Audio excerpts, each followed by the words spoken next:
Hello po mga kapatid, magandang umaga po sa inyo.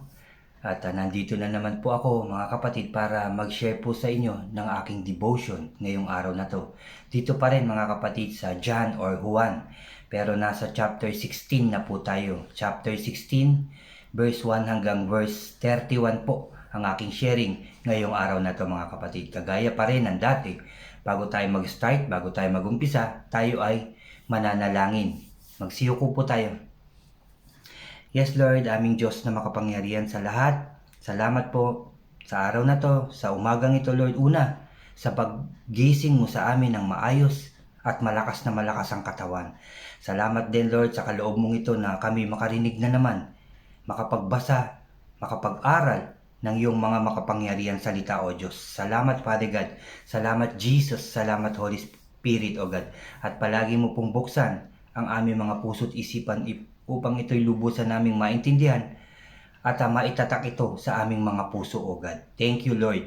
Inaangkin na po namin ang katagumpayan ng aming gawaing ito o Diyos. Lagi mo po akong samahan, gabayan, turuan upang puro salita mo lamang Lord ang lumabas sa aking bibig o Diyos. Salamat sa talino, lakas ng loob at sipag na pinagkakaloob po sa akin at sa amin lahat.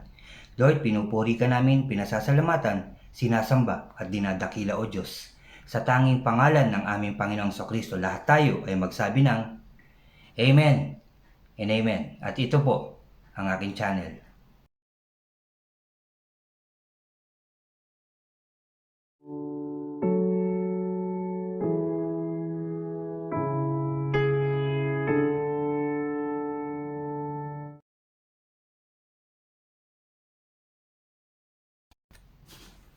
Hello po ulit mga kapatid. Sharing po ulit tayo.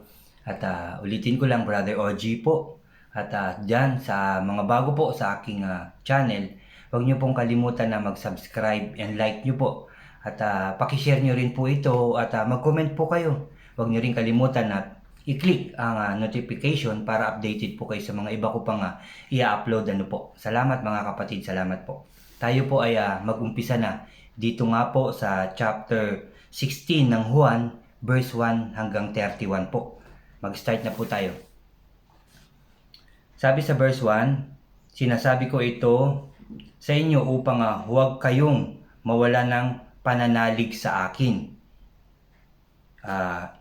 Ititiwalag nila kayo sa mga sinagoga.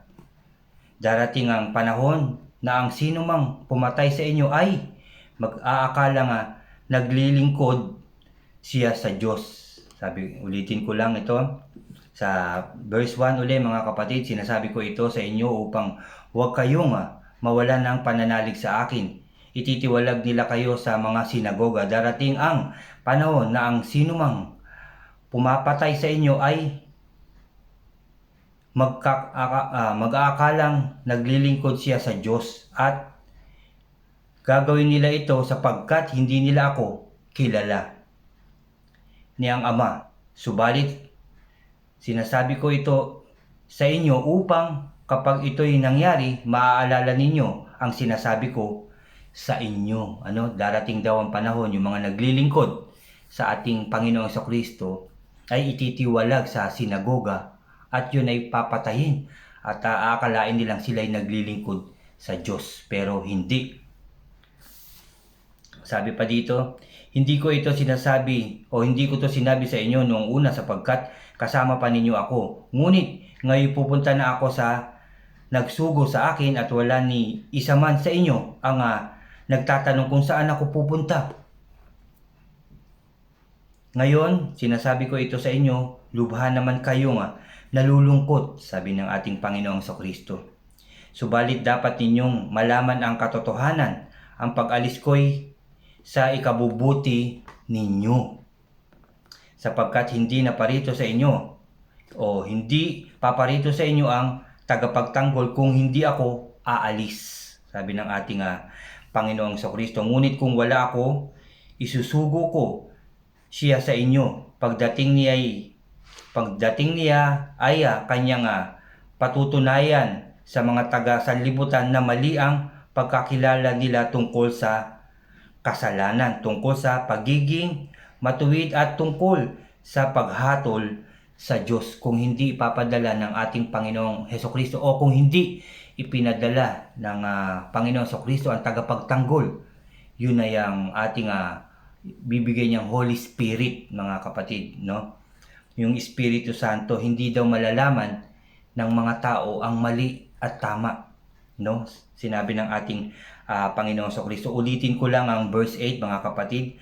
Pagdating niya ay kanyang papatunayan sa mga taga-sanlibutang ito na mali ang pagkakilala, o sabi dito, pagkakilala nila tungkol sa kasalanan, tungkol sa pagiging matuwid at tungkol sa paghatol ng Diyos. Mali sila tungkol sa kasalanan sapagkat hindi sila nananalig sa akin. Mali sila tungkol sa pagiging matuwid sapagkat ako'y pupunta sa Ama at hindi na ninyo makikita. At tungkol sa paghatol ng Diyos sapagkat hinahatulan na ang pinuno ng mundong ito. Sabi pa dito sa verse 12, mga kapatid, marami pa akong sasabihin sa inyo, subalit hindi pa ninyo kayang unawain ngayon. Ngunit pagdating ng Espiritu ng katotohanan, papatunayan niya kayo o papatnubayan niya kayo sa lahat ng katotohanan galing sa Diyos. Sapagkat ang sasabihin niya ay hindi mula sa kanyang sarili, kundi ang kanyang naririnig. At ipapahayag niya sa inyo ang mga mangyayari sa hinaharap, no? Hindi nanggagaling talaga sa tao, kundi dahil sa ating Diyos Ama yung ipapahayag ng tagapagtanggol ng Holy Spirit. Paparangalan niya ako sapagkat tatanggapin ng Espiritu mula sa akin ang ipapahayag niya sa inyo. Ang lahat ng sa Ama ay sa akin. Kaya ko sinasabing tatanggapin ng Espiritu ang mula sa akin ay ipapahayag niya ito sa inyo. No, sabi ng mismong ating Panginoong Hesukristo nagsasabi niyan, mga kapatid. Ulitin ko lang ang 15, ang lahat ng sa Ama ay sa akin. Sabi niya, kaya ko sinasabing tatanggapin ng Espiritu ang mula sa akin at ipapahayag niya ito sa inyo. Kaunting panahon na lamang at hindi na ninyo ako makikita, at pagkaraan ng konting panahon ako'y inyong makikitang muli. Nag-usap-usap ang ilan sa mga alagad. Ano kaya ang ibig niyang sabihin? Bakit niya sinasabing kaunting panahon na lamang at hindi na natin siya makikita, at pagkaraan ng kaunting panahon ay makikita natin siyang muli? Sinasabi ba niya sapagkat ako'y pupunta sa Ama? Sabing ganyan nag-usap-usap yung mga alagad, mga kapatid. Bakit kaya sinasabi ng ating Panginoong Hesukristo, kaunting panahon na lang ay aalis na siya, ngunit sa kaunting panahon din siya ay babalik, sabi niya dito. Ulitin ko lang to, mga kapatid, yung 17, no? Nag-usap-usap ang ilan sa mga alagad. Ano kaya ang ibig niyang sabihin? Bakit niya sinasabing kaunting panahon na lamang at hindi na natin siya makikita, at pagkaraan ng kaunting panahon ay makikita natin siyang muli? Sinabi pa niya, sapagkat ako'y pupunta sa Ama, no? Sinabi yun ng Panginoong Hesukristo, sapagkat ako'y pupunta sa Ama. Ano kaya ang kahulugang ng kaunting panahon na lamang? Hindi natin maunawaan ang kanyang sinasabi. Kaunting panahon Kaunting panahon lang aalis na siya, pero kaunting panahon ay muli siyang babalik. Alam ni Jesus na ibig nilang magtanong, kaya sinabi niya, no? Nagtatanungan kayo tungkol sa sinabi ko, o sa sinabi kong kaunting panahon na lamang at hindi na ninyo ako makikita, at pagkaraan ng kaunting panahon pa ako'y makikita ninyong muli. Pakatandaan ninyo, iiyak kayo at mahahapis, ngunit magagalak ang sanlibutan. Labis kayong malulungkot, subalit iyan ay mapapalitan ng kagalakan, no? Ulitin ko lang, napakaganda, mga kapatid, ng sinabi ng ating Panginoong Hesukristo. Pakatandaan ninyo, iiyak kayo at mahahapis, ngunit magagalak ang sanlibutan. Labis kayong malulungkot, subalit iyan ay mapapalitan ng kagalakan. Kapag naghirap na ang isang babaeng manganganak, siya ay na-happy sapagkat dumating na ang oras ng kanyang paghihirap. Ngunit pagka panganak niya, hindi na niya naalaala ang hirap, nagagalak siya dahil sa pagsilang ng isang sanggol sa sanlibutan. No, napakalalim mga kapatid, pero kung inyong uunawain yung kanyang sinasabi, yung sinasabi ng ating Panginoon Kristo, saglit lang, konting panahon lang siya aalis at konting panahon ay siya naman ay muling magbabalik.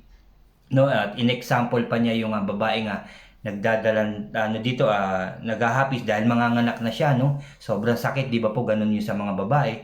Pero pagkatapos yung manganak niya, mawawala na yung kanyang kalungkutan dahil ipinanganak na, no? Sabing ganyan. Kapag naghirap na ang isang babae manganganak, siya na happy sapagkat dumating na ang oras ng kanyang paghihirap. Ngunit pagkapanganak niya, hindi na niya naaalala ang hirap, nagagalak siya dahil sa pagsilang ng isang sanggol sa sanlibutan. Gayon din naman kayo, nalulungkot kayo ngayon, ngunit muli kayo magkikita at mag-uumapaw sa inyong puso ang kagalakang hindi maaagaw ni numan. Sa araw na iyon, hindi na kayo kailangang magtanong sa akin. Pakatandaan ninyo, anumang hingi ninyo sa Ama sa aking pangalan ay ibibigay niya sa inyo. Hanggang ngayon, wala pa kayong hinihingi sa Kanya sa aking pangalan. Humingi kayo at kayo'y tatanggap upang malubos ang inyong kagalakan. Hanggang ngayon, hindi pa kayo talaga lubusang naniniwala, no, sa ating Panginoong Kristo. Kaya kung kayo talaga ay totoong naniniwala ng buong puso at kaluluwa, kayo'y hihiling na sa ating Diyos sa pangalan ng ating Panginoon Kristo, at sigurado ko mga kapatid, iyon ay kanyang ipagkakaloob kasi makikita niya ang puso natin, no? Nakikita ng ating Diyos na totoo tayong nananalig, nagtitiwala, no? Totoo tinanggap natin ang ating Panginoong Kristo ng buong puso at kaluluwa, kaya paghiling natin sa Kanya, ipagkakaloob niya yun. Pero kung ikaw ay humihiling at hindi naman taos sa iyong puso, hindi ka naman nagtitiwala sa ating Diyos, hindi niya yun ibibigay sa iyo, kapatid, no? Pero kung ikaw talaga ay tumatanggap sa ating Diyos, sa ating Panginoon Kristo, tinatanggap mo siya, paghiling mo, siguradong ibibigay niya sa iyo at ikaw ay magagalak. Amen and amen. Sabi pa dito, sabi sa 25 mga kapatid, ang mga ito'y sinasabi ko sa inyo ng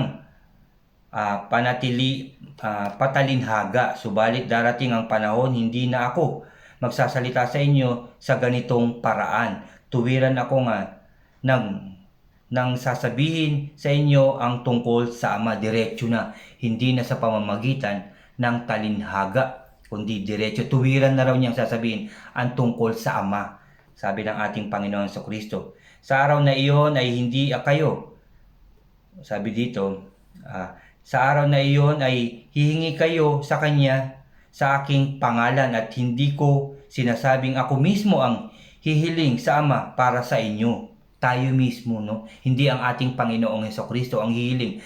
Ay, Ama, sasabihin niya, hindi ganun Ama, bigyan mo naman siya ng ganito. Hindi po, tayo mismo ang hihiling sa ating Panginoong Kristo, sa ating Diyos, sa pangalan ng ating Panginoong Kristo. At yun ay ipagkakaloob ng Ama. Dahil ginamit mo ang pangalan ng ating Panginoong Kristo, di ba? Sa iyo yun. At yun ay ipagkakaloob niya sa iyo, sa ating mga nanalangin, nagtiwala, no, nang sumampalataya sa ating Diyos Ama, sa ating Panginoong Kristo. Kaya yung iyong kahilingan mula sa pangalan ng ating Panginoong Kristo ay ipagkakaloob niya sa iyo. Mahal kayo ng Ama, minamahal niya kayo sapagkat ako'y minamahal ninyo. Mahal ka ng ating Amang nasa langit dahil minamahal mo ang ating Panginoong Kristo. No? Sinabi niya yun mismo, mga kapatid, verse 27 ng Juan. Basahin niyo po yan. Mahal kayo ng Ama, minamahal niya kayo sapagkat ako'y minamahal ninyo, at naniniwala kayo na ako'y nagmula sa Diyos. Di ba yun naman po ang ating pinaniniwalaan, na ang ating Panginoong Kristo ay mula mismo sa Ama na nasa langit, mula sa ating Diyos. No, yun ang ating pinaniniwalaan. Kaya mahal ka ng ating Ama na nasa langit. Amen. Ako ngayon nanggaling sa Ama at naparito sa daigdig. Ngayon aalis na ako sa daigdig at babalik na sa Ama. No, nagpapaalam na siya sa kanyang mga alagad. No, pero lahat ginawa niya. Naghayag siya ng salita ng ating Diyos. Gumawa siya ng napakaraming himala, mga kapatid. No? Nagpagaling siya, ulitin ko lang, nagpagaling siya, nagpakain siya ng libu-libu, nag-alis siya ng mga masasamang espiritu at bumuhay ng mga patay, mga kapatid. No? Yan ang kanyang ginawa at patuloy na naghayag. Patuloy niya minahal ng mga tao. Ibinigay niya ang kanyang buhay para sa iyo, kapatid. Pinako siya, 'di ba? Una, pinahirapan siya, dinuraan, sinampal, sinuntok, nilait, hinusgahan. Pagkatapos, ipinako at namatay. Ngunit muli siyang nabuhay para sa iyo at sa ating lahat. Amen and amen. Verse 29. Sinabi ng kanyang mga alagad, ngayon po tuwiran na ang inyong pangungusap sa amin at hindi na patalinhaga. Ngayon alam na po naming alam ninyo ang lahat ng bagay at hindi na kailangan tanungin pa kayo'y ninuman. Hindi na kailangan tanungin ninuman, sabi ng mga alagad. Dahil dito naniniwala po kami na kayo'y mula sa Ama, kagaya ng ating paniniwala ngayon, mga kapatid. Alam kong naniniwala kayo na ang ating Panginoon mismo ay galing sa Ama na ating Diyos sa langit. Sumagot si Jesus, talaga bang naniniwala na kayo? Nagtanong ang ating Panginoon sa Kristo, talaga bang naniniwala na kayo? Kayo po, ano ang sagot nyo? Talaga bang naniniwala na kayo na ang ating Panginoong sa Kristo ay galing sa Ama na nasa langit? Kung ako po ang tatanungin nyo, syempre po, naniniwala po ako. Sabi pa rito, sumagot si Jesus, talaga bang naniniwala na kayo? Darating ang oras at ngayon na nga na magkakawatak-watak kayo. Magkakanya-kanya kayo ng lakad at iiwanan ninyo ako. Gayunman, hindi ako tunay na nag-iisa sapagkat kasama ko ang Ama. No, magwawatak-watak na yung mga alagad. At sabi ng ating Panginoon sa Kristo, hindi naman siya nag-iisa dahil kasama niya ang Amang Diyos na nasa langit. Sinabi ko ito sa inyo upang kayo ay magkaroon ng kapayapaan sa pakikipag-isa sa akin. Magdaranas kayo ng kapighatian sa mundong ito, ngunit tibayan ninyo ang inyong loob na pagtagumpayan ko na ang sanlibutan. Amen. Lakasan mong yung loob, mga kapatid. Lakasan natin ang ating loob dahil sabi ng ating Panginoong Jesucristo na pagtagumpayan ko na ang sanlibutan. Amen and amen. At ulitin ko lang ito, mga kapatid. Basahin nyo rin ang verse 33 ng Juan, chapter 16 verse 33. Sabi po dito, sinabi ko ito sa inyo upang kayo'y magkaroon ng kapayapaan sa pakikipag-isa sa akin. Magdaranas kayo ng kapighatian sa mundong ito, ngunit tibayan ninyo ang inyong loob na pagtagumpayan ko na ang sanlibutan. Amen and amen. Sinasabi yan ng ating Panginoon sa Kristo. Daranas tayo ng kapighatian. Diba? Magkakaroon tayo talaga ng bagyo na sa ating buhay, sa ating buhay mismo. Pero lakasan daw natin ang ating loob. Sabi yan mismo ng ating Panginoong sa Kristo sa iyo at sa ating lahat. Tibayan natin ang ating loob dahil napagtagumpayan niya na ang sanglibutang ito. Amen and amen. At salamat sa ating Diyos. Salamat. Yan po ang pagtatapos ng chapter 16, mga kapatid. Salamat pong salamat po sa ating Diyos at salamat sa inyo sa patuloy niyong pakikinig ng salita ng ating Diyos. Salamat sa ating Diyos at salamat sa inyong lahat sa panonood nyo, pakikinig palagi ng aking sharing. Salamat po.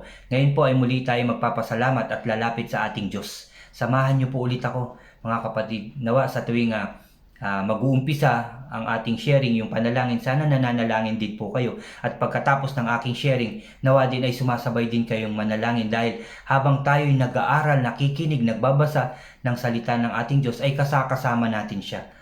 Kaya tayo mananalangin at tinitignan niya tayo sa mga oras na to. Sige po, mga kapatid, tayo ay magsiyoko. Yes, Lord.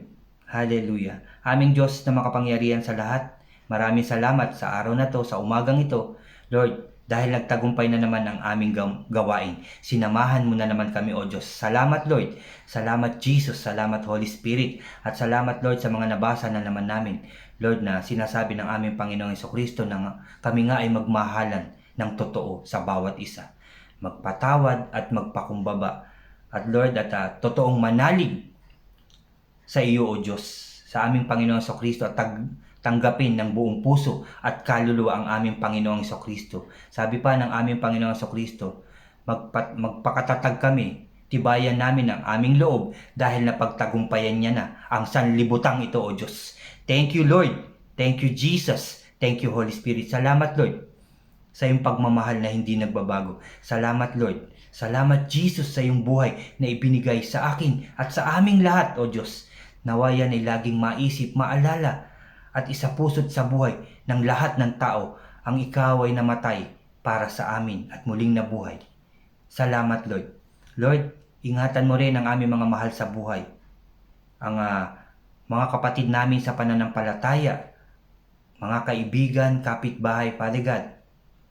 Ang lahat ng tao, nasan man sila, Lord, sila rin ay iyong ingatan, ilayo sa anumang kapahamakan, karamdaman, tukso at gawa ng kaaway, O Diyos. Ingatan mo sila, ingatan mo kami, lagi mo kami palakasin, O Diyos. At may mga karamdaman, Lord, pagalingin mo po sila, O God. Ang mga taong nagugutom ay muli mong pakainin. Ang mga taong nalulungkot ay muli mong pasiyahin, Father God. Dahil kasama ka namin, dapat lang na kami magalak, maging masaya, maging matatag. Dahil hindi mo kami pababayaan at lagi mo kaming sasamahan, O God. In Jesus' name, O God. In Jesus' name. Thank you, Lord.